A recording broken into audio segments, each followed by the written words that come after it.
আসসালামু আলাইকুম রহমতুল্লাহি বারকাতুহ। সবাই কেমন আছেন? আশা করি আলহামদুলিল্লাহ ভালো আছেন। আলহামদুলিল্লাহ আমিও ভালো আছি। আমি এমডি সাব্বির হোসেন মিলন পেজ থেকে বলছিলাম। আমি আপনাদের সামনে একটি গুরুত্বপূর্ণ বিষয় নিয়ে এসেছি। ইনশাল্লাহ আশা করি আপনি পরিপূর্ণ ভিডিওটি দেখবেন, স্কিপ করবেন না। তো বিষয়টি হচ্ছে,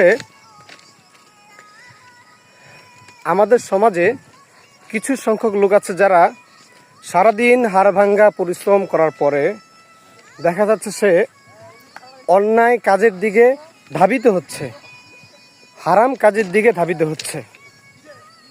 সারাদিন সে কষ্ট করে ইনকাম করে, সারাদিন সে ঘাড় ভাঙ্গা পরিশ্রম করে 500 টাকা ইনকাম করে সেই টাকাটি, হালাল টাকাটি সে হারাম কাজে অ্যাড করতেছে। আর হারাম কাজটি কোনটি? সেটি হচ্ছে, আমরা দেখতেছি আমাদের এলাকায়, আমাদের গ্রামগঞ্জে দেখতেছি যে অনেক মানুষ আছে তারা অনলাইন যে নেশাগ্রস্ত বা ক্যাসিনো বলে আর কি, হ্যাঁ, বা বিভিন্ন ধরনের যে প্ল্যাটফর্মগুলি আছে হারাম কাজের, এই কাজে তারা ব্যয় করতেছে। তবে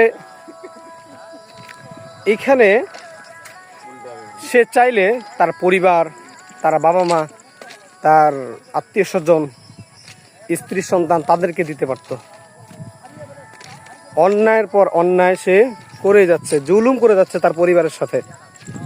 তা আমরা চাবো, বা যারা এই কাজে ইনভলভ আছেন তারা এই কাজ থেকে ফিরে আসেন, তওবা ইস্তেগফার পাঠ করেন, হারাম কাজ থেকে বিরত থাকেন, হালালের দিকে আপনারা ধাবিত থাকেন।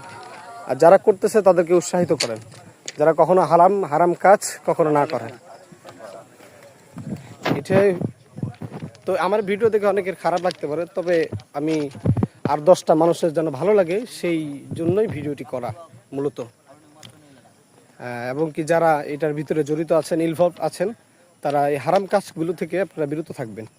অনলাইন যে জগতে ক্যাসিনো বা বিভিন্ন ধরনের হারাম কাজগুলো আছে, আপনার জীবনকে সে ধ্বংস করে দিচ্ছে, এটা আপনি বুঝতে পারতেছেন না। আপনি হয়তো জানতেছেন না যে শয়তানের ধোঁকা পড়ে সে আপনাকে ধ্বংস করে দিচ্ছে, কিন্তু আসলে সে আপনাকে ধ্বংস করে দিচ্ছে। এক সময় দেখা যাবে সে আপনাকে বাড়ি ঘর, গরু ছাগল যত কিছু আছে, খেলার নেশা আপনাকে সব শেষ করে ফেলবে। তো ইনশাল্লাহ আমরা এই কথাগুলো মানবো, বুঝবো, দিমাগ দিয়ে চিন্তা করব, ব্রেন দিয়ে চিন্তা করব আমরা, যে আমরা যেই পথে যাচ্ছি এই পথে কি আজও কি ভালো কোনো কাজ আছে কিনা বা ভালো কিছু হবে কিনা। আমরা এটা চিন্তা করে আমরা এই কাজ